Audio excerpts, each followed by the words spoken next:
com o professor Kleber. Seja bem-vindo, professor, muito obrigada. Querida, Rubia, eu que agradeço, então, o convite de vocês, agradeço imensamente por estar aqui. A gente está num momento um tanto quanto difícil da nossa sociedade, não só a nossa sociedade brasileira, mas também o mundo de forma geral, com essa pandemia do Covid-19, do coronavírus. Mas eu acredito que a literatura tem realmente esse poder de nos unir. E se hoje nós podemos contar com os recursos virtuais, não importa, mesmo que nós não estejamos juntos fisicamente, ainda assim a gente está, sem dúvidas nenhuma, bastante próximos uns dos outros. Então, boa tarde a todos que estão nos assistindo virtualmente. Em primeira mão, eu já gostaria logo de cara de agradecer o convite aí da coordenação do curso de letras da FAI e também dos alunos que fazem parte aí da literaria por esse convite bastante especial, principalmente num ano em que estamos tratando das mulheres na literatura, um tema tão relevante, tão atual quanto esse. E aqui, logo de cara, eu já vou pedir perdão para os homens que me perdoem, mas eu sinceramente acredito que em todos os campos da existência, e não só na literatura, quando há mulheres envolvidas, tudo tem uma tonalidade diferente, tudo tem um sabor diferente, tudo se faz bastante diferente. E, portanto, quando nós fazemos a junção das mulheres e da literatura, são dois assuntos que, primeiramente, estão intimamente ligados pela participação, pela forma como as mulheres se portam diante da obra literária, diante do fazer, diante do mistério literário. E isso faz com que literatura e mulheres toquem de maneira bastante profunda todos os aspectos da nossa sociedade como um todo, da nossa política e eu diria até mesmo da nossa psique coletiva. Como o nosso tema é mulheres na literatura, antes de falar especificamente de Cora Coralina, eu gostaria de falar um pouquinho sobre a literatura propriamente dita, a literatura em si, né? Há uma professora que eu amo de todo o meu coração, que é uma colega de trabalho também, e que, além de me abrir inumeráveis portas, ela me ensinou a me referir à literatura como a mais bela das artes. E eu não sei se realmente ela me ensinou ou se eu roubei dela esse bordão, mas o fato é que todas as vezes que eu entro na sala de aula para falar de literatura, eu sempre, depois de dar o bom dia, o boa tarde para os meus alunos, eu me refiro a essa expressão artística como a mais bela de todas as artes. E, de fato, dentre todas as expressões artísticas, cada qual, claro, com o seu valor, a pintura, a escultura, o cinema, a fotografia, mas a literatura é aquela que realmente consegue nos estapear. E Deus sabe como há tapas que são muito bons. Primeiro, porque a literatura tem a capacidade de nos tirar do nosso lugar. A literatura, ela nos coloca em outros tempos, ela nos coloca em outras eras, ela nos coloca em outras leituras de mundo, em outras pessoas, em outras realidades. E eu sei que é um pouquinho clichê falar isso, mas uma das grandes riquezas, um dos grandes tesouros da literatura é justamente nos tirar do nosso tempo. Quando a gente pega uma obra como a Ilíada, por exemplo, do Homero, que é um livro bastante simples, bastante tranquilo de ler, né? São só 15.693 versos em hexâmetro datílico, bem típico dos poemas épicos. Eu até deixo a recomendação aí nessa quarentena, se você não tem muito o que fazer, leia a Ilíada, eu tenho certeza ali que uma sentadinha no sofá, 40 minutos, é um livro que você lê muito rapidamente, né? Mas, quando você pega um livro como esse, quando você pega Camões, quando a gente toma nas mãos Machado de Assis, quando a gente toma o grande amor da minha vida, que é Guimarães Rosa, nós temos o poder, por meio da literatura, de sair da nossa contemporaneidade, de sermos transportados para outros tempos. Nós temos a capacidade de enxergarmos o mundo de uma forma diferente pelo olhar desses autores. Nós mergulhamos numa cultura diferente da nossa, nós temos a chance de ver o mundo com olhos que são diferentes dos nossos.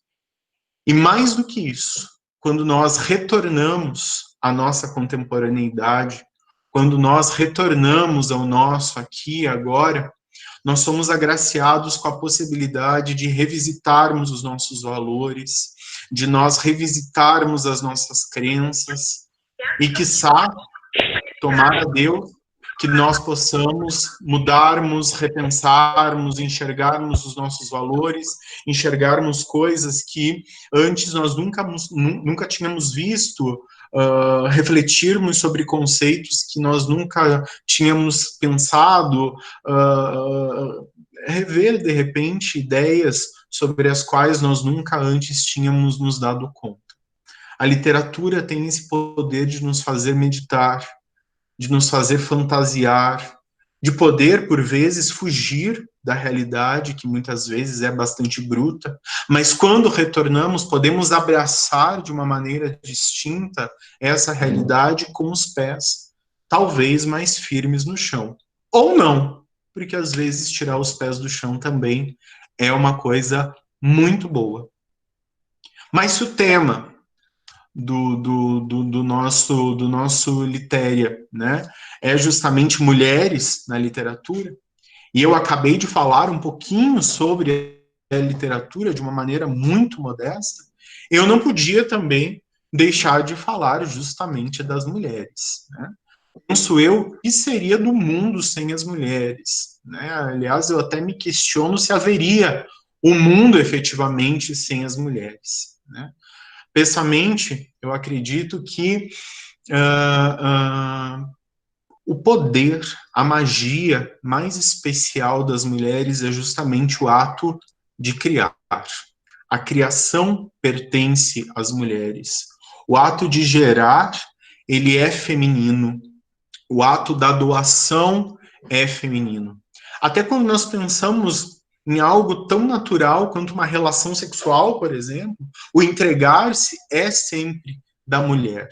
A mulher também tem essa capacidade incrível de gerar outro ser humano. E aí muitos podem pensar, pô, professor, mas o homem também participa, né? Participa ali uns 3, 5 minutinhos, quando ele é muito corajoso. Mas a verdade é que o papel do homem ele é muito singelo, muito simplório, diante do papel da mulher no que tange a questão da criação. Brincadeiras à parte, meus queridos, a verdade é que a mulher, ao longo dos séculos, para se fazer ouvir, para se fazer vista, para ganhar voz, ela precisou lutar. E nessa luta, a mulher se inovou. E quando a mulher se inovou, ela precisou se reinventar.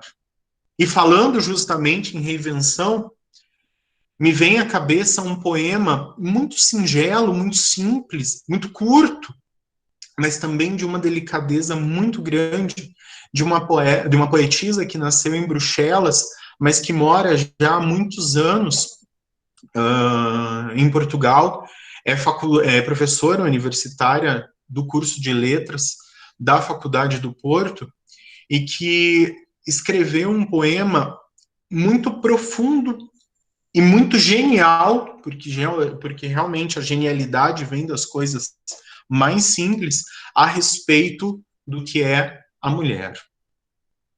Esse poema, ele diz o seguinte: são as mulheres que fazem chorar as cebolas, como se descascassem a própria vida, e arredondando-se então, descobrem um corpo, o seu uma vida, a sua vida.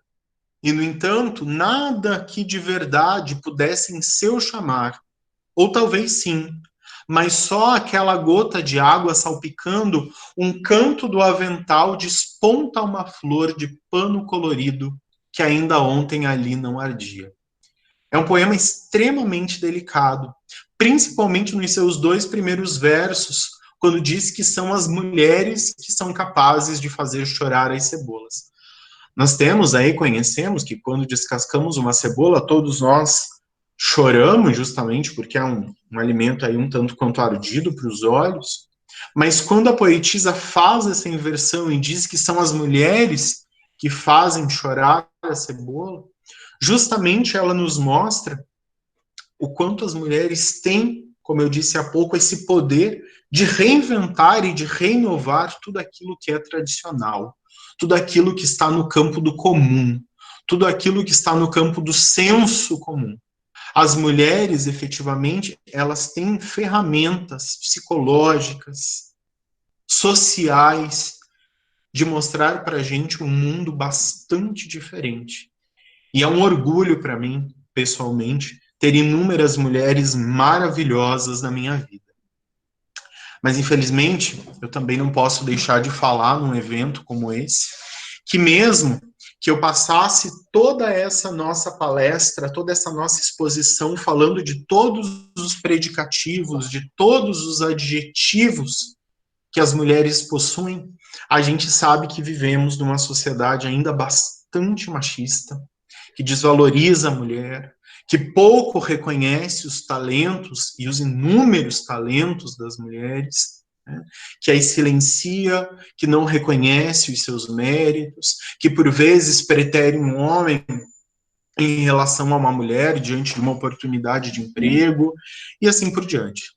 Prova disso, infelizmente, são os inúmeros casos de feminicídio que nós temos aí nos jornais, nas mídias, quase que diariamente, o que é algo que a mim me entristece profundamente. Mas eu acredito verdadeiramente que diante de tudo isso que eu citei, as mulheres elas já nascem com uma garra diferenciada. Os homens, eles têm seu valor, obviamente, né? Os homens, eles têm características, adjetivos, predicativos diferentes, necessidades diferentes, formas de conduzir a vida diferente. Mas as mulheres contam, já de nascença, praticamente, com uma sensibilidade que faz com que, quando elas tangem as artes, elas conseguem tocá-las de maneira muito distintas. E quando elas se aproximam de nós, homens, elas nos fazem enxergar a vida dessa maneira bastante distinta, enxergar as artes de maneira distinta. Isso é um dom, é um milagre, é algo que nós temos que reverenciar as mulheres a todos os momentos. Muitos podem perguntar, professor, mas e os homens? Né? Homem é uma coisa um tanto quanto esquisita. Por vezes eu fico pensando nessa diferença entre homens e mulheres, eu realmente não consigo entender um bicho que para dar ré no carro precisa baixar o volume, né? Quem de nós, homem, não fez isso na vida? Rapazes, não fiquem bravos comigo, meninos, não fiquem chateados comigo. Também sou homem, sei dessa dificuldade e essa é a verdade.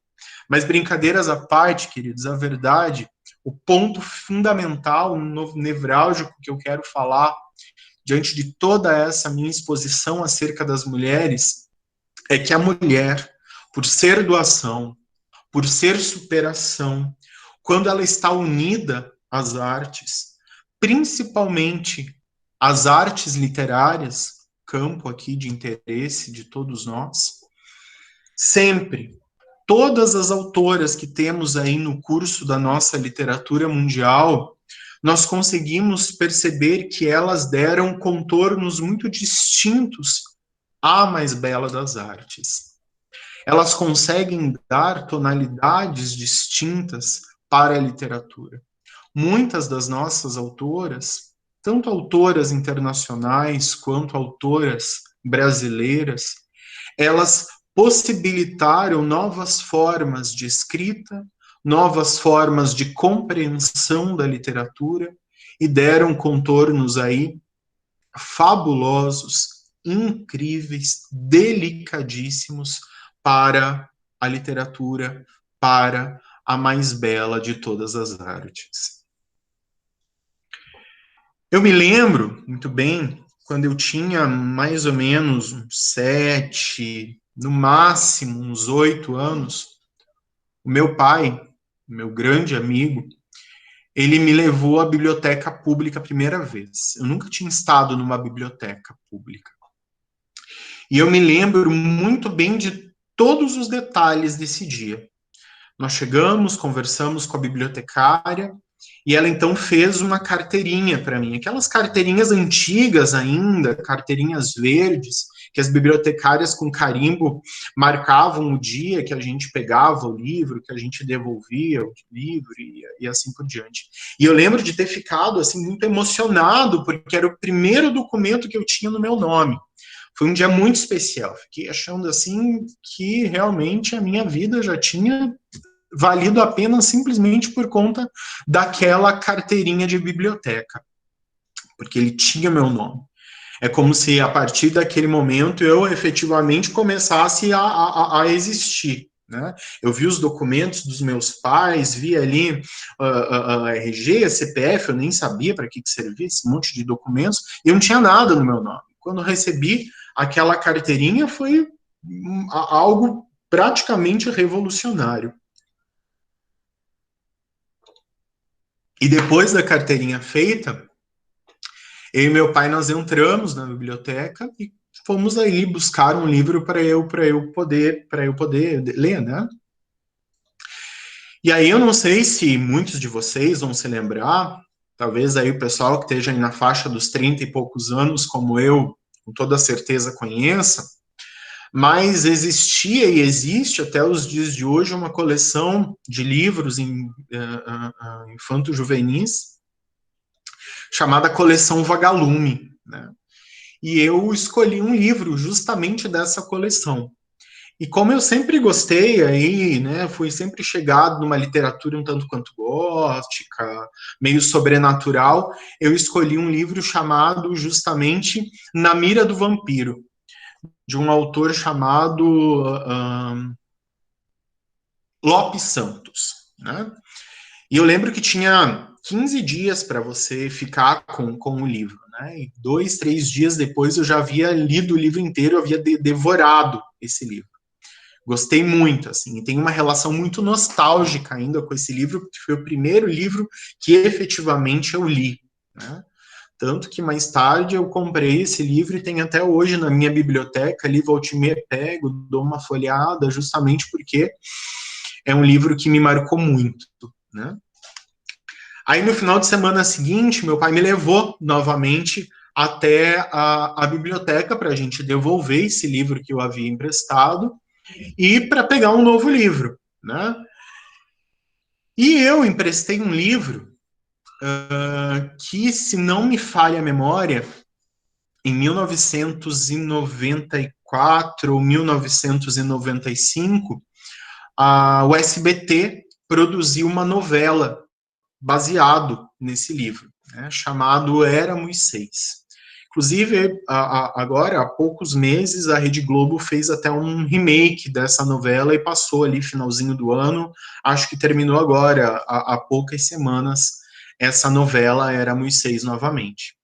E esse livro, Éramos Seis, também me marcou profundamente, e digo mais, me marcou até mais do que o livro lá do Vampiro, porque foi a primeira vez que eu me emocionei com a literatura.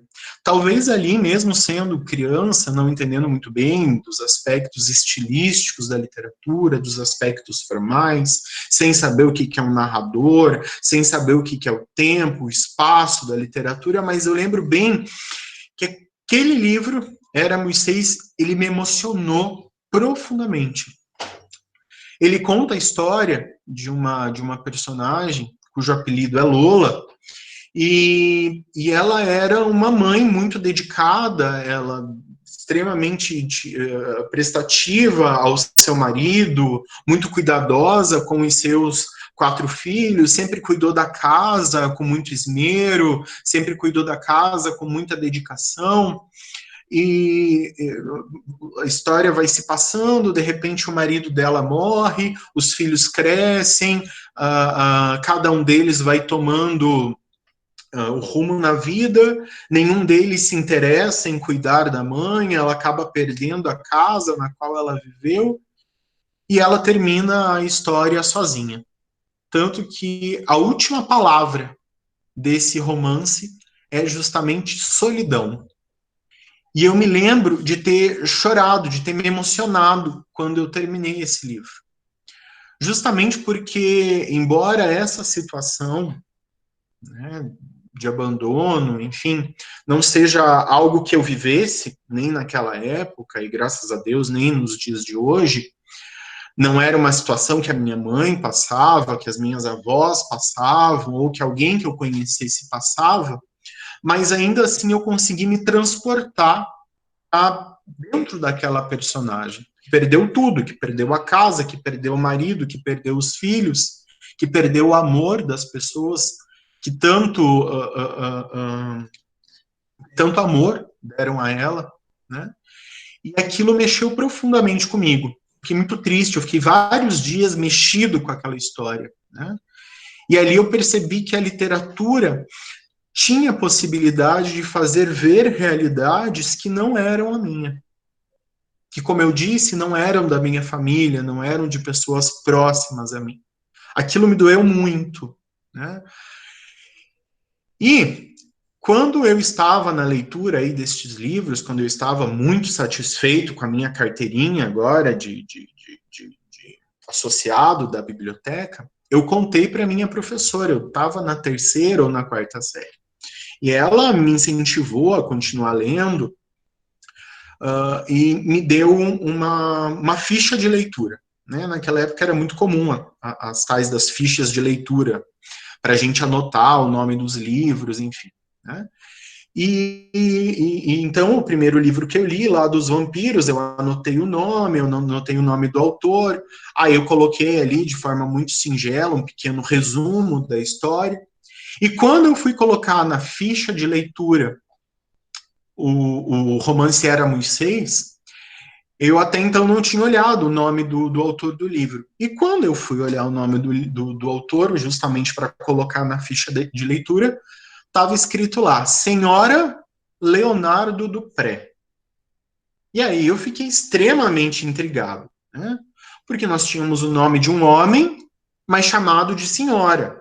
E nada contra, eu acho que cada um hoje se chama da forma que quer, se assume da forma que quer, mas aquilo, para uma criança de 7, 8 anos, me chamou profundamente a atenção.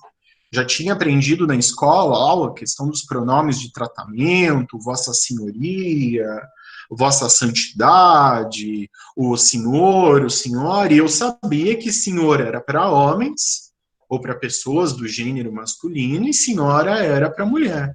E aí, de repente, eu vi Senhora Leonardo Dupré.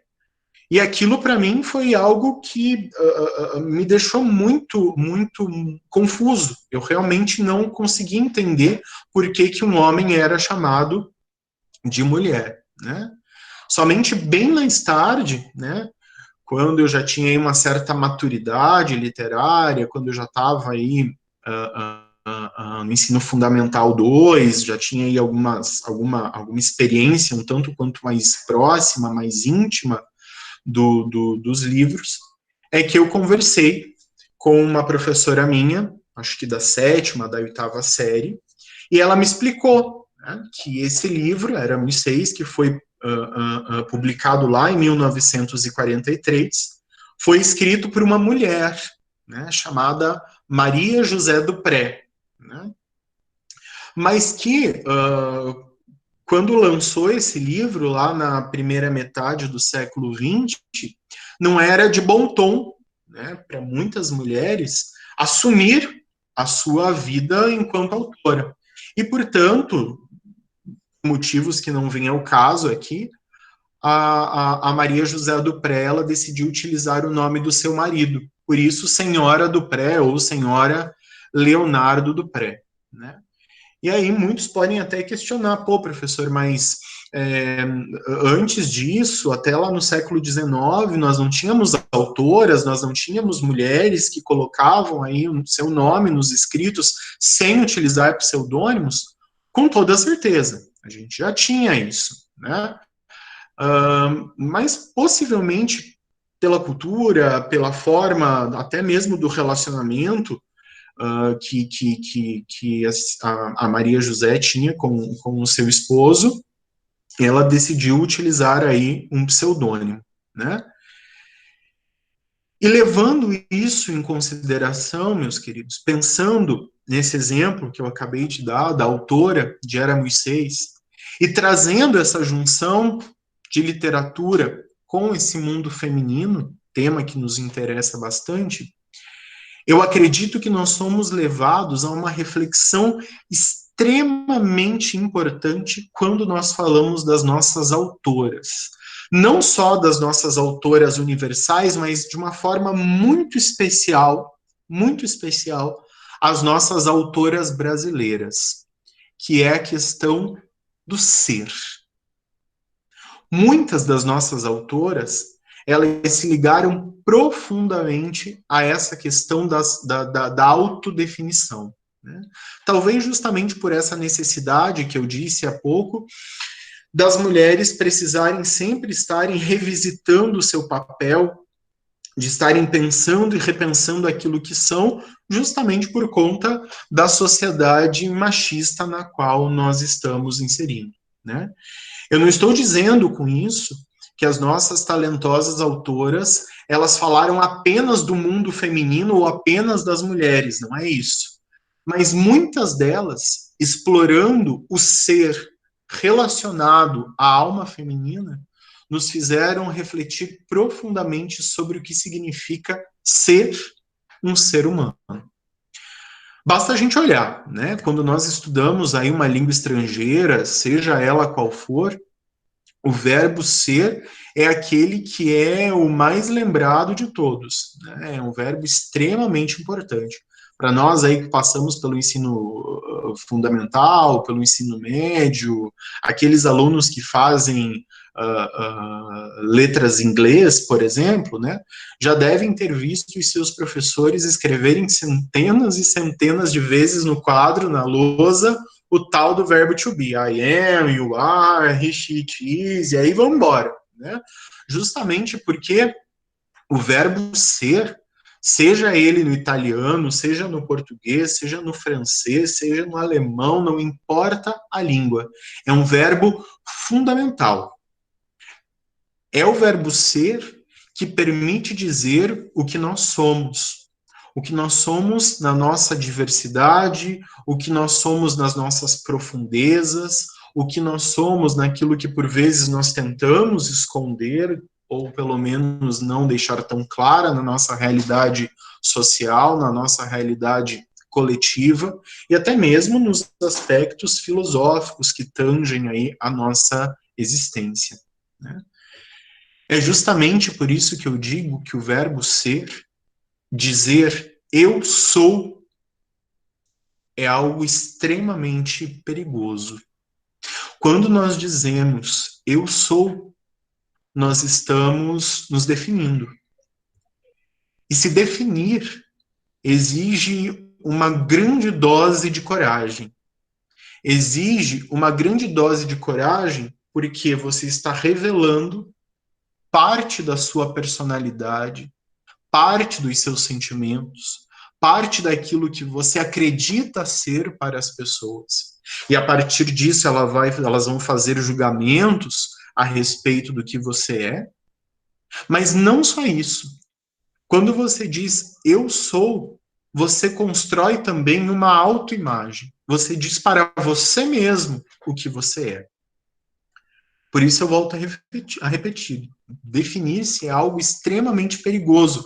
Definir-se, dizer eu sou, é estar ali à beira do abismo.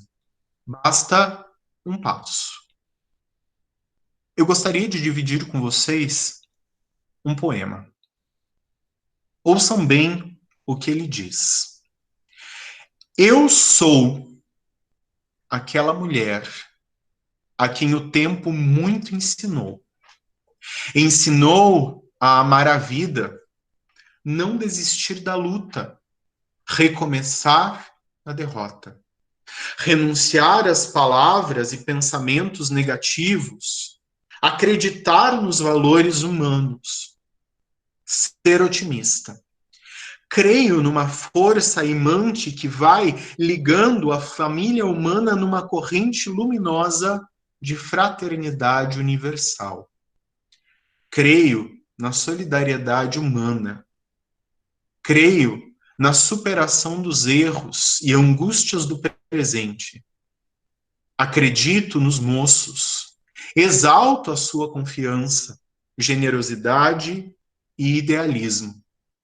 Creio nos milagres da ciência e na descoberta de uma profilaxia futura dos erros e descobertas do presente. Aprendi que mais vale lutar do que recolher dinheiro fácil. Antes, acreditar do que duvidar. Essa é a corajosa Cora Coralina. Notem que os versos iniciais desse poema, que se intitula Ofertas de Aninha, começam justamente com as palavras eu sou. Porém, nesses poemas, na poética, na obra poética tão cheia de detalhes, tão cheia de delicadezas, tão cheia de cotidianos de Cora Coralina, ela sabia muito bem que se definir, conforme nós falamos há pouco, é estar à beira desse abismo. Ela sabia que as definições são perigosas. E como ela sabia isso? A Cora Coralina, que na verdade se chamava Ana Lins dos Guimarães Peixoto Bretas, é praticamente nome de rainha, né? Diversos sobrenomes.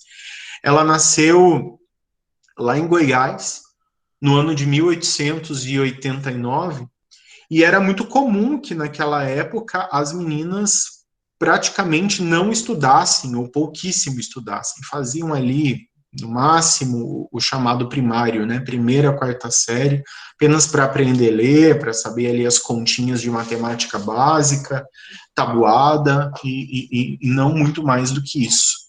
As meninas naquela época, elas eram criadas para encontrar o marido, e aí saber costurar, cuidar de filhos, cozinhar, passar, e aí vai-se embora, né? E é justamente por isso, por essa escolaridade muito singela, né, que eu admiro profundamente Cora Coralina. Porque, embora a criação dela tenha sido muito tradicional, foi criada para ser mãe, para casar-se, para cozinhar, para costurar, enfim, ela tinha uma postura diante da vida como poucos, e como poucas também. Mesmo na sua singeleza, na sua simplicidade, ela conseguia enxergar a realidade de uma maneira que poucas pessoas conseguem efetivamente enxergar. Né? Segundo alguns biógrafos aí de Cora Coralina, mesmo de forma bastante modesta, ela começou a escrever aos 14 anos de idade. Né? E foi justamente nessa idade que ela, nascida Ana, né, Guimarães, decidiu mudar o seu nome, e ela escolheu o seu nome, Cora Coralina, né? E muitos de seus biógrafos afirmam que foi justamente numa homenagem a um rio que cortava a cidade natal dela, e que lembrava, de alguma maneira, um coração ou veias pulsantes, algo nesse sentido. E, portanto, Cora Coralina, para a autora, soou algo como coração vermelho. E então ela fez essa escolha. E durante muito tempo, eu sempre achei que Cora Coralina era uma homenagem ao rio, significava coração vermelho e aí por diante.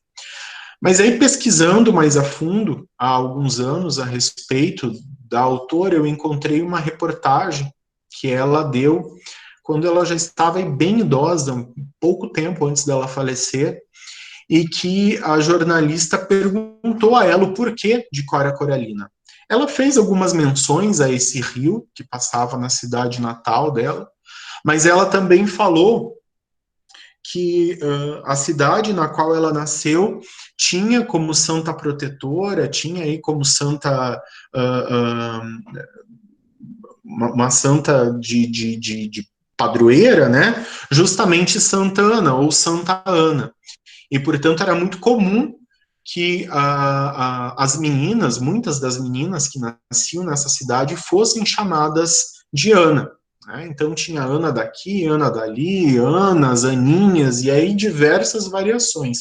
Inclusive, a própria Cora Coralina era chamada de Aninha. Né? Então, nós temos derivações as mais possíveis desse nome. Né? E aí, para fugir disso, desse nome comum, ela também decidiu adotar Cora Coralina, nome que nós conhecemos aí tão bem. Né? E isso é algo que nos chama profundamente a atenção. É muito interessante a gente refletir sobre essa junção que Cora Coralina fez ao escolher esse nome, esse pseudônimo, né? Justamente porque ela juntou o elemento natural, o rio, que passava pela sua cidade, que ela admirava, que lhe lembrava um coração, mas também teve um quê de vaidade para fugir do nome comum, do nome que todo mundo tinha na cidade dela. E vaidade, nós sabemos, é um sentimento que, em maior ou menor grau, está presente em todos nós. E isso mostra que Cora Coralina entendia muito bem do ser, voltamos a falar, do que é o ser. Ela sabia ser extremamente humana, na sua riqueza, ao observar a realidade, ao observar a natureza, ao contemplar a natureza, ao observar o rio que lhe inspirou, mas ela também sabia reconhecer a vaidade que estava no seu coração, não queria mais ser a Ana, a Aninha, como todas eram chamadas, ela queria ser a Cora, e se fez a Cora Coralina. Não deixou em momento algum de colocar nos seus poemas, de colocar nas suas obras as alegrias e os problemas, as alegrias e as dores do ser. Acompanhem comigo. Eu sou a terra, eu sou a vida. Do meu bairro, primeiro veio o homem, de mim veio a mulher e veio o amor. Veio a árvore, veio a fonte, vem o fruto e vem a flor. Eu sou a fonte original de toda a vida. Sou o chão que se prende à tua casa. Sou a telha da coberta de teu lar, a mina constante de teu poço. Sou a espiga generosa de teu gado e certeza tranquila de teu esforço. Sou a razão de tua vida. De mim vieste pela mão do Criador, e a mim tu voltarás no fim da lida. Só em mim acharás descanso e paz. Eu sou a grande mãe universal, tua filha, tua noiva e desposada. A mulher e o ventre que fecundas, sou a gleba, a gestação, eu sou o amor. A ti, ó lavrador, tudo quanto é meu, teu arado, tua foice, teu machado, o berço pequenino de teu filho, o algodão de tua veste e o pão de tua casa.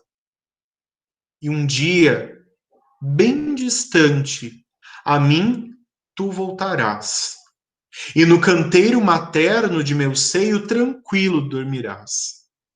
Plantemos a roça, lavremos a gleba, cuidemos do ninho, do gado e da tulha. Fartura teremos e donos de sítio felizes seremos. Esse poema da Cora Coralina, para mim, é um dos mais belos que ela escreveu. Ele se intitula O Cântico da Terra. E vejam, meus queridos, que se trata de mais um poema que se inicia com Eu sou. Porém, agora nós temos uma diferença.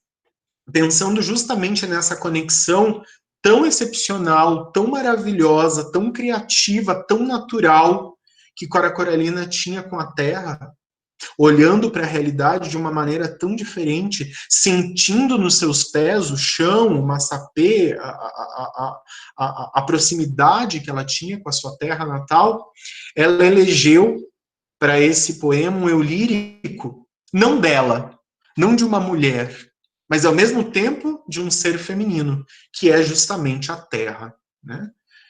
Eu volto a repetir, até porque para a gente entender Cora Coralina, isso é algo extremamente importante. Né? Se definir é algo extremamente perigoso para qualquer um de nós. Dá um certo frio na barriga quando nós dizemos eu sou isso, eu sou aquilo. Porém, no meu ponto de vista, o que é mais interessante e o que torna Cora Coralina uma das poetisas mais geniais, embora toda a sua simplicidade, no seio aí da nossa literatura, nos anais da nossa literatura brasileira e mais nos anais da nossa literatura mundial, é justamente porque ela, quanto mais se definia, quanto mais dizia eu sou, mais ela se afastava desse abismo. Justamente pelo fato de que ela compreendeu e conseguiu fazer isso de uma maneira magistral. Ela nunca se definia de uma maneira só. Ela nunca se definia de uma forma única, por meio de um único caminho.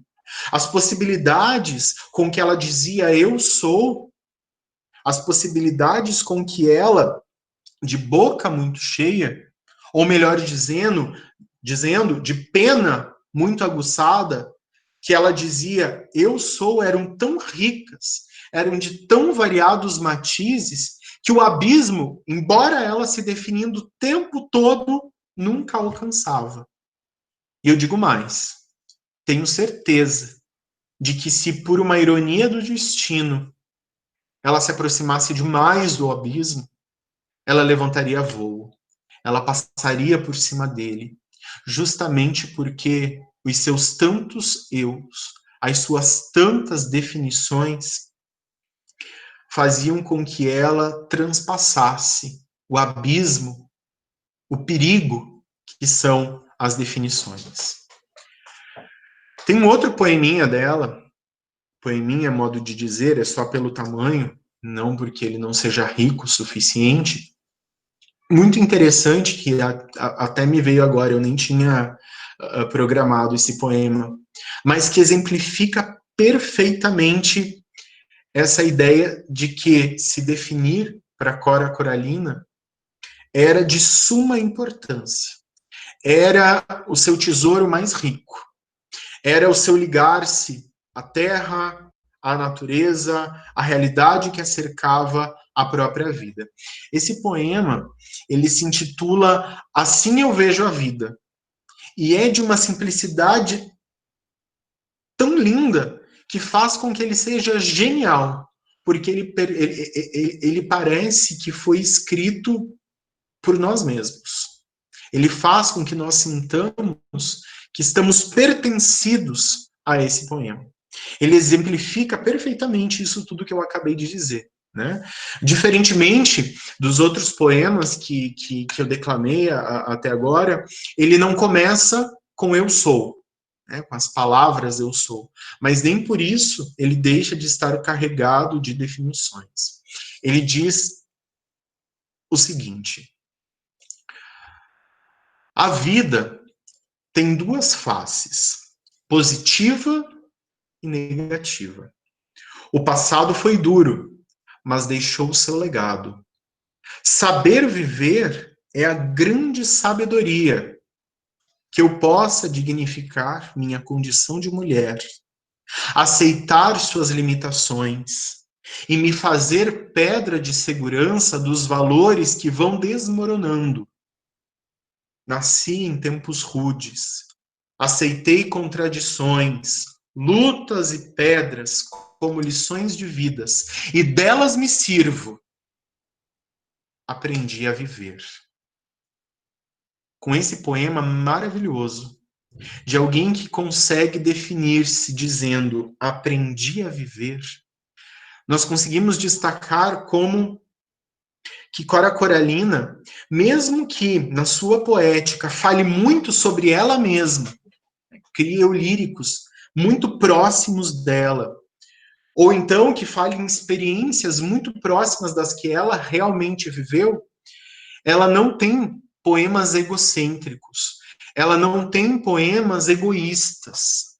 Embora nós encontremos muito das experiências de Cora Coralina na sua literatura, os dilemas sobre os quais ela trata são extremamente universais. Eles dialogam com muitas e muitas e muitas realidades das mais diferentes. Ainda que a linguagem seja muito simples, ainda que a forma do poema seja bastante livre, mas os temas são profundíssimos.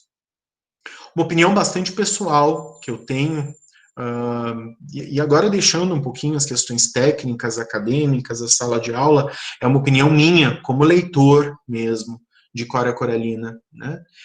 É que, diferentemente de outras autoras maravilhosas, como Clarice Lispector, por exemplo, que quando nós lemos, remexe tudo dentro da gente, faz com que a gente praticamente deite num divã e tenha ali os seus personagens, as suas histórias como os nossos psicanalistas. A Cora Coralina, ela também faz isso. Ela também mexe demais com os nossos interiores. Porém, ela mexe de uma forma muito mais singela. Ela faz com que as experiências que ela nos desperta, os sentimentos que ela nos desperta, sejam muito mais singelos, muito mais interioranos. Ela faz com que essas experiências tão triviais que ela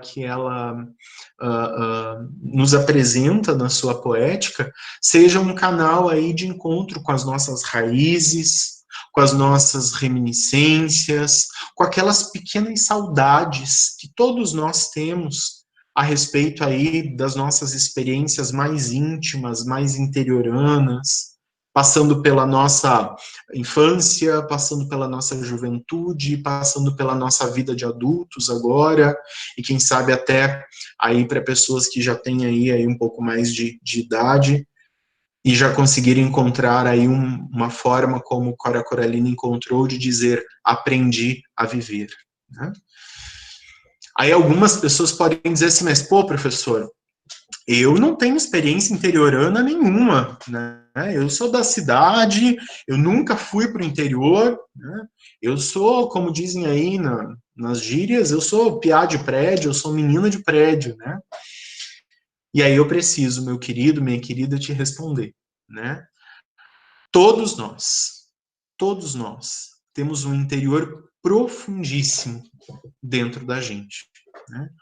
Todos os brasileiros, todos nós que somos brasileiros, temos uma roça dentro de nós, temos um sertão muito vasto dentro de nós, temos uma casinha branca, como diz a música, dentro de nós, com uma lua branca dentro de nós, nos iluminando.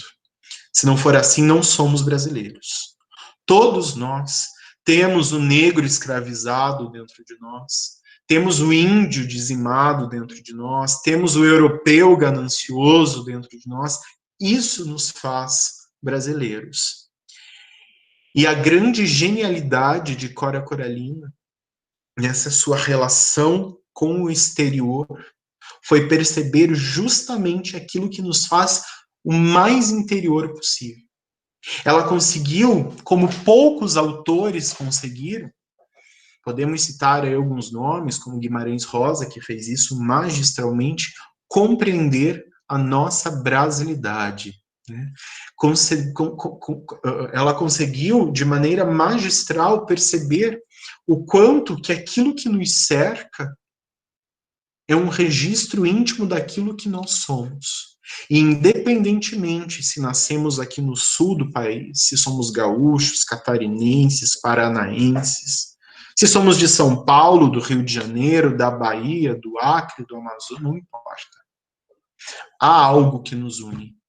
Há algo que nos faz todos brasileiros, com os mesmos elementos, independentemente do tom da nossa pele, independentemente do nosso grau de instrução, independentemente se somos pessoas do interior ou se somos pessoas nascidas na cidade grande, se somos pessoas urbanas. Todos nós temos essa brasilidade dentro de nós. Tem um poema dessa maravilhosa Cora Coralina que representa muito bem essa brasilidade, esse negro, esse índio, esse europeu que nos constitui, que faz com que nós sejamos uma das nações de cultura mais rica e de povo mais rico. Pena que aí os nossos governantes, pena que aí aqueles que nos governam não conseguem valorizar essa nossa cultura, essa nossa riqueza da maneira que deveriam. Mas a verdade é que nós somos e não podemos deixar nunca de acreditar que somos um povo extremamente rico e devemos agradecer todos os dias pelos chãos que nós temos a pisar nesse nosso Brasil.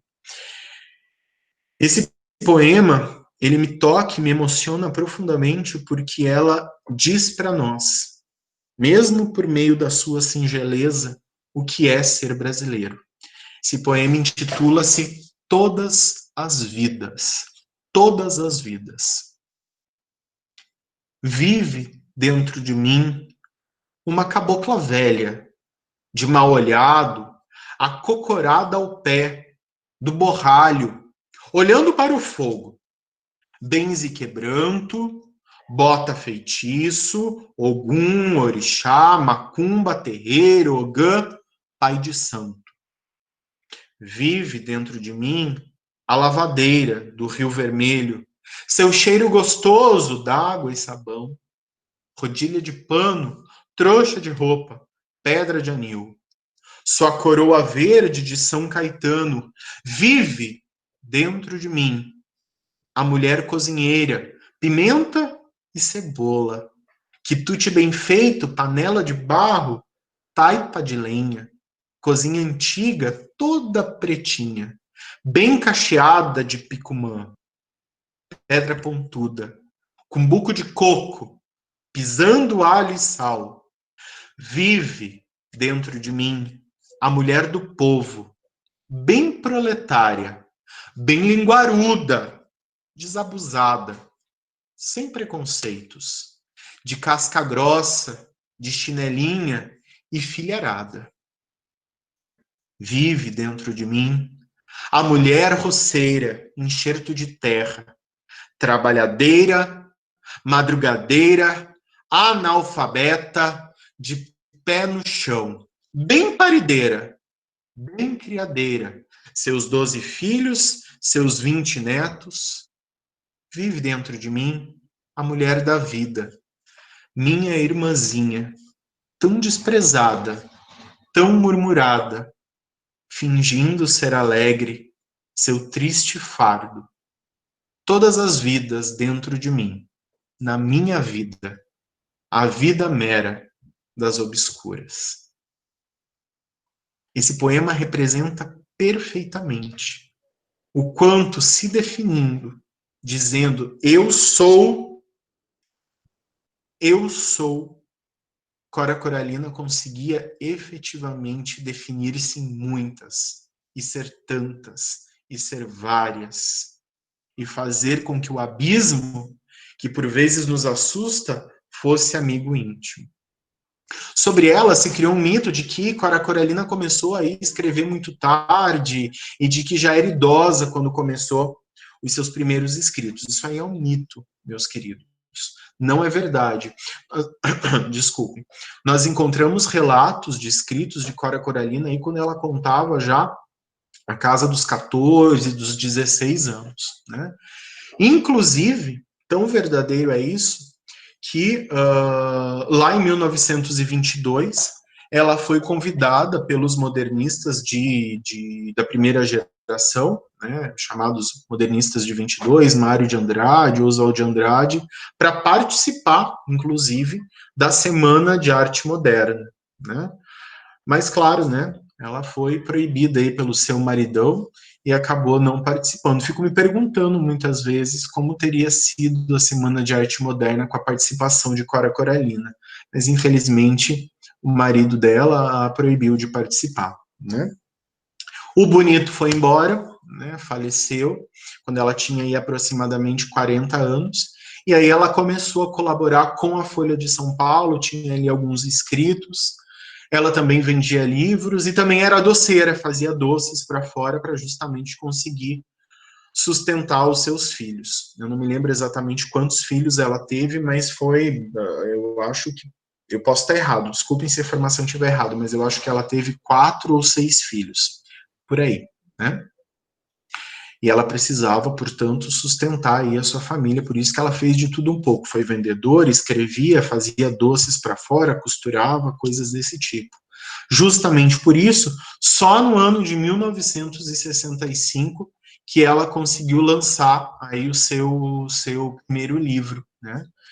Que se intitula Poemas dos Becos de Goiás e Outras Histórias Mais. Histórias com ES, não com H, né?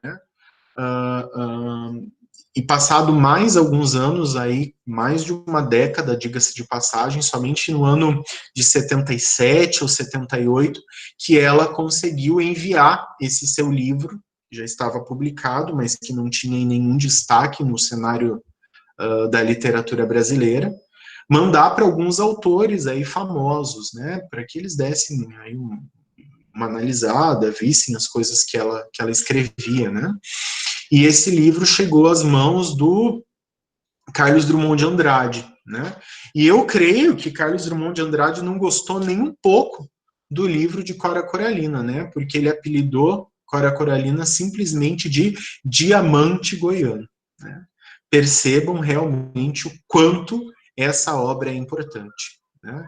Foi Drummond, portanto, que ajudou Cora Coralina, mesmo aí sendo uma pessoa mais idosa, né, já tendo aí passado dos seus 60, 70 anos, a ganhar destaque no cenário nacional. Por isso que nós temos, muitas vezes, essa impressão de que ela começou a escrever já muito idosa. Não foi esse o caso. É porque, efetivamente, ela só foi lançada no concerto da literatura brasileira quando ela já tinha mais idade, né? E se eu posso, diante de inúmeras coisas que nós temos aí escritas de Cora Coralina, coisas que ela lançou em vida, coisas que foram lançadas depois que ela faleceu. Esse primeiro livro que eu citei para vocês, Poemas dos Becos de Goiás e Outras Histórias Mais, é realmente o carro-chefe. É um livro incrível, meus queridos. É um livro maravilhoso, é um livro que nos toca profundamente, que nos faz viajar aí para lugares muito íntimos, ao mesmo tempo que ela fala de exterioridades, que ela fala de lugares nos quais ela esteve, que ela fala muito da sua cidade natal, das suas experiências na sua cidade, ela consegue, como a gente viu agora há pouco, mergulhar de forma muito profunda na nossa intimidade, como poucos autores, talvez Clarice Lispector, Guimarães Rosa, sem sombra de dúvidas, Cora Coralina conseguiram fazer, né? Só para que vocês tenham ideia, esse livro, lá em 1999, diante aí de uma comissão, né, ele foi reconhecido como um dos 20 livros mais importantes de todo o século XX. Portanto, é uma leitura recomendadíssima para qualquer estudante de letras ou para qualquer pessoa que se interesse pela literatura mundial e especialmente pela nossa literatura brasileira. Por isso, se você está aí, né, na casa dos 30 anos, dos 40, dos 50 e fica desesperado, achando que ainda não fez nada da vida, calma, dá tempo para tudo. Nós podemos fazer tudo o que quisermos, porque idade nada mais é do que um número registrado lá no nosso RG. Tudo é possível. E aí eu acho realmente, pensando um pouco nessa breve biografia da Cora Coralina que eu apresentei para vocês, que uma das grandes coisas que ela nos mostrou, não só como autora, mas principalmente a vida pessoal dela, é que nunca é tarde. Sempre é possível começar e recomeçar. que nós somos capazes de mover tudo o que desejamos justamente para colocarmos em prática, para conseguirmos realizar os nossos sonhos.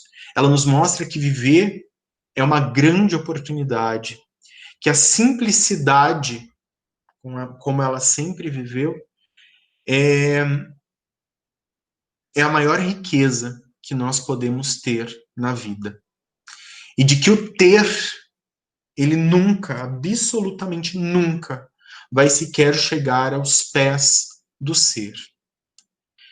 E é justamente para provar tudo isso que eu estou falando, e que são leituras muito minhas dessa autora, eu apresento um outro poema dela, também de uma delicadeza muito grande, intitulado Ainda Não, e que mostra para nós que sempre dá tempo, que mostra para nós o valor da simplicidade e que mostra para nós que nós não precisamos ter medo, que os desafios estão aí justamente para serem enfrentados. Diz ela, por meio do seu eu lírico riquíssimo: ainda não, é a espera, a afirmação do tempo que vai chegar no tempo que está passando. Ainda não, é a promessa, certeza do tempo de querer no tempo que vai chegando. A mulher é a terra, terra de semear. Ainda não. O tempo de se dormindo. Por que esperar? Plantar, colher no amanhecer, não retardar o instante maravilhoso da colheita. Veio o semeador, semearam juntos e colheram o encantamento do fruto. Lamentaram juntos. Retardamos tanto no tempo. Que nós possamos, efetivamente, aproveitarmos o tempo. O tempo, não este, que passa, contado pelas horas, contados pelos segundos, contado pelos relógios, mas esse tempo que nos passa e nos transpassa. Basta uma decisão.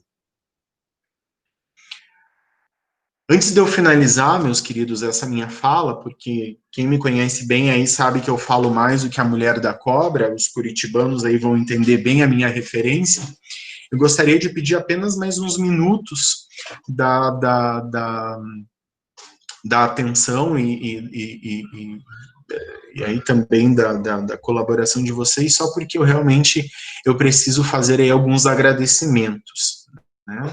Eu aprendi nesses anos todos, lendo Cora Coralina, lendo Khalil Gibran e outros poetas místicos do Oriente, pelos quais eu sou efetivamente apaixonadíssimo, lendo Guimarães Rosa, com o seu Grande Sertão Veredas, que é a história de amor mais linda de toda a nossa literatura, lendo os evangelhos, os ensinamentos de Jesus, eu aprendi, ou melhor dizendo, eu estou aprendendo a importância da gratidão. Por isso, eu gostaria de fazer aí alguns agradecimentos. Primeiramente, eu quero agradecer a Deus. Deus, das suas mãos, tudo se cria, inclusive o belo.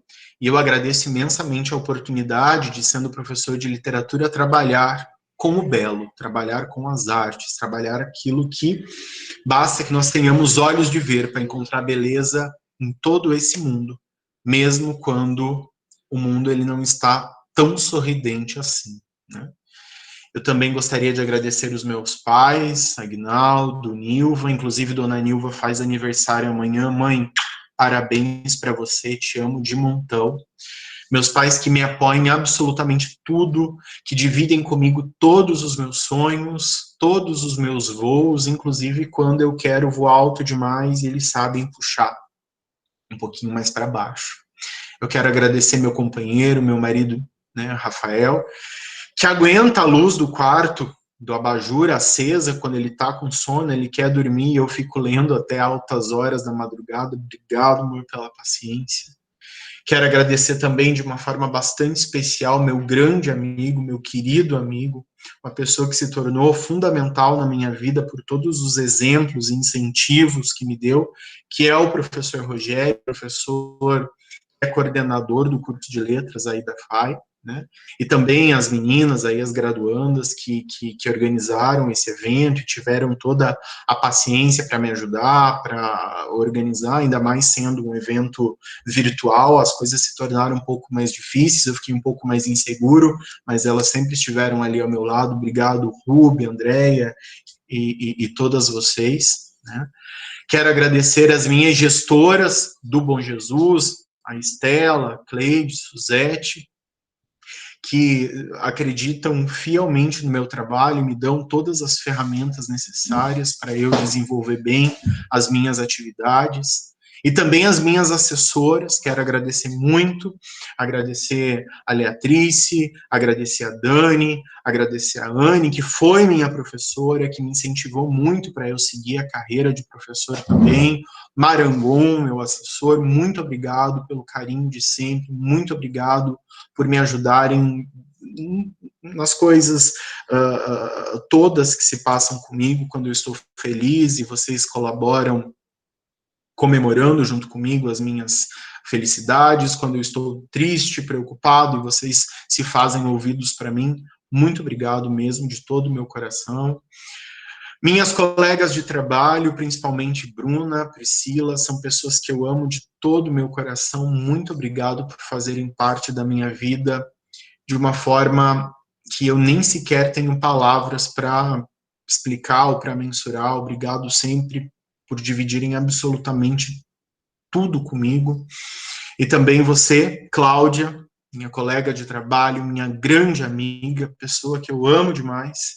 E ela, meus queridos, que me ensinou, sendo professora de literatura, e que me emprestou carinhosamente o seu bordão, literatura a mais bela de todas as artes. Obrigado por todas as portas que você me abriu, Cláudia. Você sabe o quanto eu já te agradeci e vou passar muitos e muitos anos te agradecendo por conta disso.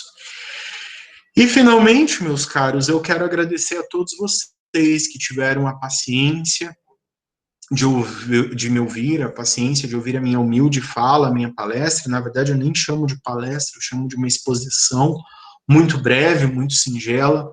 Perdoem as falhas, mas tenho certeza de que eu preparei essa exposição sobre Cora Coralina com muito amor, com muito carinho. E se hoje eu conseguir plantar no coração de vocês que me ouviram uma sementinha, por menor que seja, a respeito de Cora Coralina, eu tenho certeza, mais do que absoluta, de que nunca mais vocês terão medo do abismo, né? Se lancem com toda a certeza, com toda a coragem de dizer: eu sou. Digam: eu sou, em todos os aspectos. Até mesmo porque quando nós dizemos eu sou, quando nós nos definimos, e quando o abismo da definição está muito próximo, nós não estamos assinando nenhuma garantia. Nada impede que nós voltemos atrás e, assim como Cora Coralina, nós possamos nos definir de outras maneiras, falar de outras maneiras, revermos o que somos, descobrirmos possibilidades de sermos coisas que nem imaginávamos que um dia pudéssemos ser, agradecermos, olharmos para o nosso redor de uma maneira que até então nunca tínhamos olhado, revermos os nossos conceitos e encontrarmos todos os dias, em cada instante, a cada minuto, a cada segundo, aquilo que Cora Coralina descobriu muito cedo e compartilhou humildemente e generosamente conosco. Viver é um grande milagre.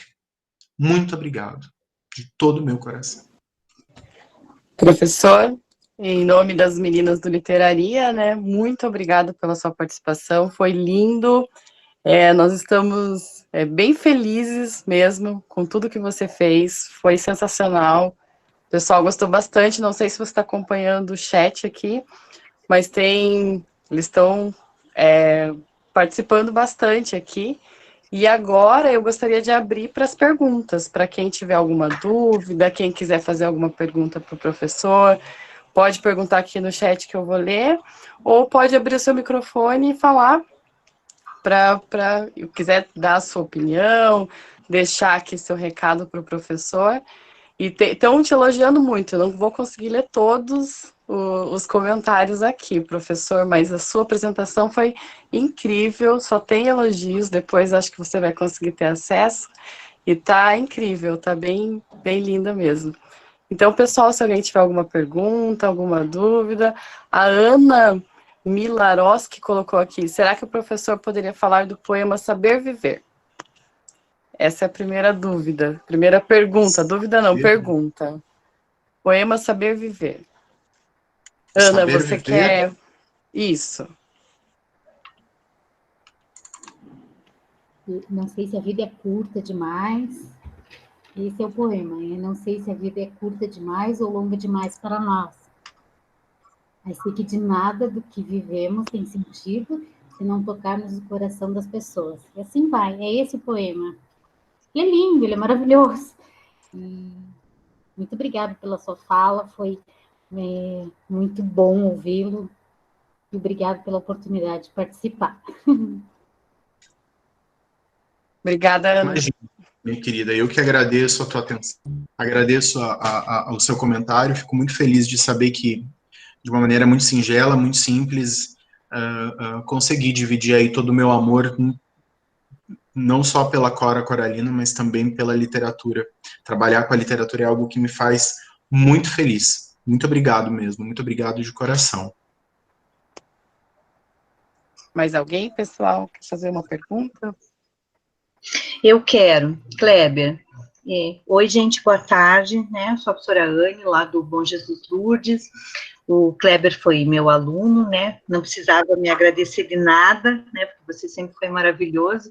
Mas eu estava aqui ouvindo, né? E não sou da área, tá, gurias? Eu sou geógrafa, tá? Eu Olha. sou demitida, certo?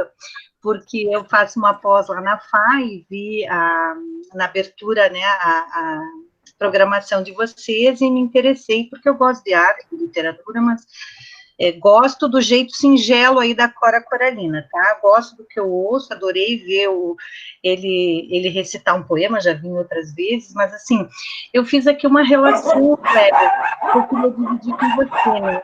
Ela teve o seu primeiro livro, enfim, ela ficou conhecida a partir do Drummond, né? Mas ela escrevia desde os 14. E aí todas as considerações que você fez sobre o feminino, né, me faz refletir, uma artista que eu gosto muito, né, que trabalhou a vida inteira com o Rodin, né, que foi a Camille Claudel, não sei se todos vocês conhecem, né, mas eu achei muito parecido, né, porque a luta era a mesma já naquela época, né, quando a Camille, há quem diga, inclusive, né, que a escultura do beijo teria sido feito a 4 mãos, mas só aparecem 2, né, as 2 do Rodin. Então, a força da mulher é uma coisa incrível, né, mas infelizmente ainda, eu espero que por pouco tempo a gente precise dispor de alguém do sexo masculino para nos apresentar ao valor que a gente tem ao mundo, né? Mas isso é só um comentário, porque me emocionou, né? Os poemas que você recitou, sempre me emocionou a história da Camille e do Rodin, né? Porque, de uma certa forma, né, a gente sempre tem que provar muito mais para ter uma mesma competência reconhecida. E aqui não é um discurso feminista, porque não é minha praia, né? É só uma constatação, né? Ela escreve antes de eu nascer, olha que eu já tenho 53, né? Mas, assim, foi só uma contribuição. Gurias, show de bola, né? Assim, foi uma hora do meu sábado à tarde muito aproveitada. Parabéns, tá? Achei muito legal o trabalho, tenho muito orgulho desse cara, né? Que hoje é meu colega, mas foi meu aluno, né? Então a gente se sente mesmo orgulhosa. Parabéns, viu? Parabéns pelo trabalho. Fiquei muito feliz de ter participado. Te amo. Beijo bem grande para você. Beijo. Obrigada, Anne, por ter participado. Professor, tem uma pergunta aqui da Isabela, que ela perguntou: professor, qual caminho dentro da literatura feminina brasileira o senhor recomenda? E por onde começar e por onde seguir? Olha, é uma pergunta bem difícil, assim, porque tudo é uma questão de estilo, né? Eu vou falar da minha experiência pessoal e acho que é algo que pode dar bastante certo. Eu acho que uma das autoras, para além da Cora Coralina, que pode ser um bom início para a gente pensar na literatura brasileira, feminina, né, de autoras brasileiras, é a Cecília Meirelles. E eu digo por quê? A Cecília Meirelles, ela, de uma forma muito semelhante com a Cora Coralina, ela consegue fazer com que a sua poesia se aproxime muito da prosa. Há momentos dos poemas de Cecília Meirelles que a gente tem uma certa dúvida se estamos no caminho da prosa ou se estamos na senda da poesia, né? E isso vai dando uma certa habilidade para a gente perceber os aspectos críticos que praticamente todas as nossas autoras brasileiras colocaram em relação à situação da mulher nas suas obras. Então, uma recomendação, não é uma regra de forma alguma, mas uma recomendação é Cecília Meirelles, é uma autora efetivamente que nos faz fazer várias reflexões a respeito do papel da mulher. E, para além dessa situação, ela também tem poemas belíssimos, assim como a Cora Coralina, que nos fazem assim acalentar o nosso espírito, sem sombra de dúvidas.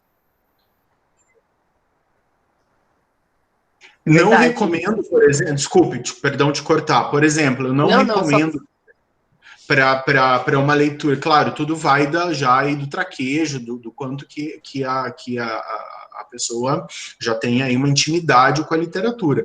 Por exemplo, iniciar com Clarice Lispector é bastante difícil, exige uma maturidade literária muito grande, né? Porque ela também tem essas críticas, ela também faz questionamentos a respeito da posição da mulher, mas de uma forma muito mais, eu não diria elaborada, não é essa a palavra, mas de uma forma muito mais, como eu disse ali durante a palestra, ela nos coloca em posições muito mais desconfortáveis que por vezes nós não temos ali a percepção necessária. E, portanto, eu acho que nós precisamos de um caminho, de uma trilha um tanto quanto mais progressiva mesmo, né? Não dá para começar uma maratona aí correndo já 50 quilômetros, a gente precisa começar pelos 2, 3, né? E Cecília Meirelles, Cora Coralina, elas nos dão esse traquejo, elas nos preparam para a gente pegar autoras aí mais complexas. Espero ter respondido. Respondeu sim, a Isabela agradeceu aqui no chat. Se alguém tiver mais alguma pergunta, o professor está aí. Bem que você falou mesmo, a Cecília e a Cora têm essa leveza da poesia para a gente conduzir e começar, né, um caminho pela literatura brasileira. Mas todas são incríveis. Porque a gente tem que pensar o seguinte, eu sempre brinco com os alunos e faço essa enquete, assim, né, na sala de aula.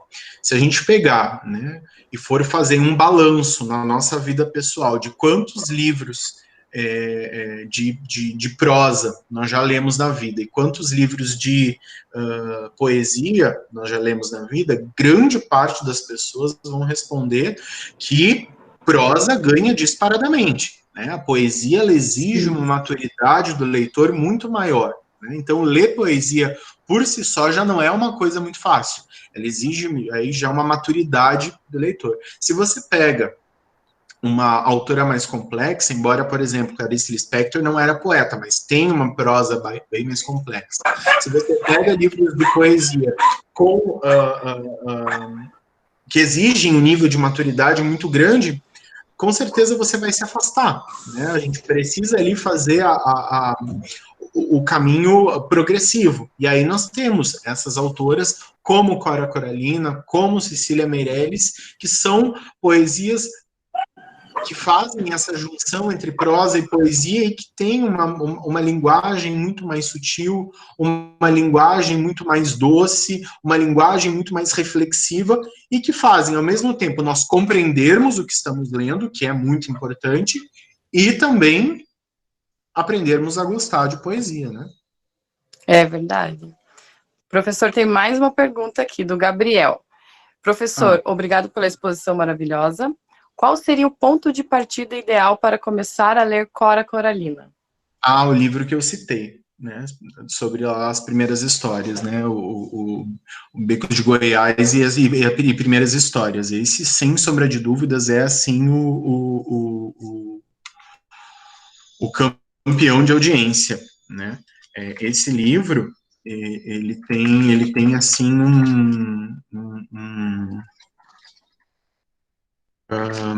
eu diria até que ele é temas dos Becos de Goiás e outras histórias mais, ele é um aperto de mão para Cora Coralina.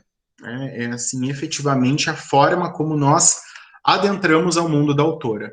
Até porque ele é um livro que não trata de um tema só, né? Por isso que ele se chama Primeiras Histórias, né?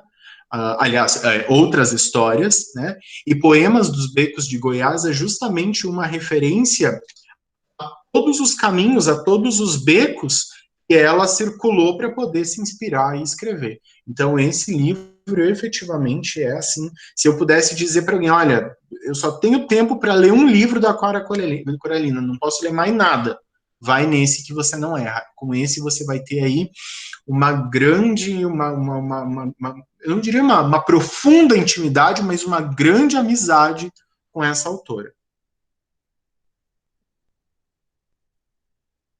Certo. Muito obrigada por responder, professor. Mais alguém tem pergunta? O Gabriel agradeceu também. Alguma pergunta, galera? Para vocês que continuaram aqui.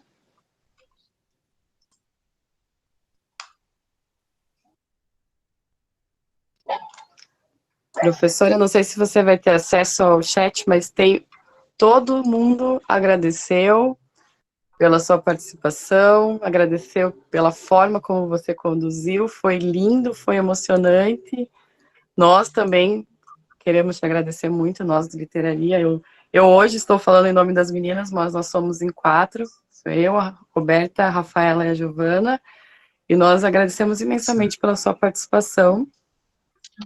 E agora vamos esperar, né, para chegar o momento em que a gente vai poder ter um encontro presencial, poder nos emocionar pessoalmente aí ouvindo o professor Kleber. E é isso, professor, todo mundo está te agradecendo aqui. Foi lindo mesmo, foi emocionante, foi um prazer, um privilégio poder ouvir a Cora dessa forma tão sensível como você trouxe. Foi muito, muito especial para esse momento, né, para esses dias que nós estamos vivendo. Obrigado, pessoal que participou, que fez perguntas, que ficou aqui com a gente do começo ao fim. Nós só temos a agradecer mesmo.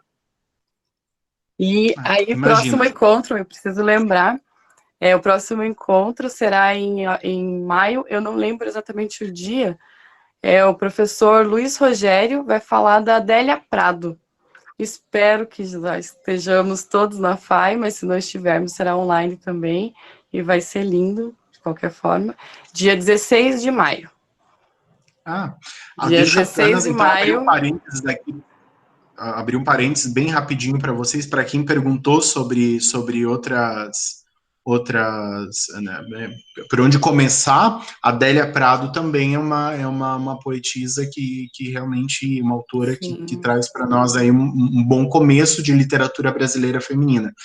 Não é a mais fácil de todas também, se você comparar ali a linguagem em relação à de Cora Coralina, ela é um pouco o mais formal, mas ainda assim é uma leitura bem acessível mesmo, também vale a pena. Sim, será o tema será a autora do nosso próximo encontro, né? Adélia Prado com o professor Luiz Rogério, no dia 16. Se não estivermos na FAI, faremos online também. E façam inscrição, logo nós vamos divulgar os links de inscrição, o link de inscrição no FAI Connect, vamos mandar e-mail, acompanhe as nossas páginas também na internet, no Instagram, Facebook, nós colocamos ali todas as informações também. E é isso, gente, é só agradecer a vocês, muito obrigado, fiquem atentos no FAI Connect, aqui o recado do Gustavo, porque pelo FAI Connect nós vamos manter as informações para vocês sobre o Literaria. E é isso. Obrigada, professor, obrigada a todos. Imagina. Estou à disposição de vocês, precisando de mim, podem contar sempre, tá? Foi um prazer falar com vocês, mesmo aí virtualmente, mas fiquei muito feliz de participar desse encontro de vocês. Qualquer coisa que esteja relacionada à literatura me agrada profundamente, porque eu sou um apaixonado por literatura. Então, precisando, estou à disposição. Um abraço para todos vocês, um abraço para aqueles que nos assistiram. Meninas, um abraço para vocês, parabéns por essa disposição e organizar um evento como esse. Que Deus abençoe. Professor, antes de acabar, o pessoal falou para todo mundo ativar o microfone e bater palma aí para o professor. Ativem os seus microfones, batam palmas, pois ele merece.